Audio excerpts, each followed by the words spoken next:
Okay, good morning. So, isang makulimlim na panahon dito sa Marinduque. So, yan. Nandito pa rin tayo sa bahay ni Pastor Sauro. Yan. So, simple lang talaga ang mga buhay dito.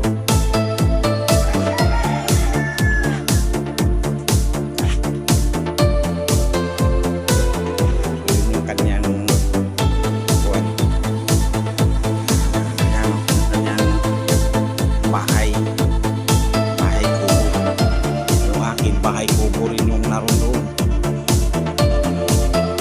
So, yan, mga kabiyahero.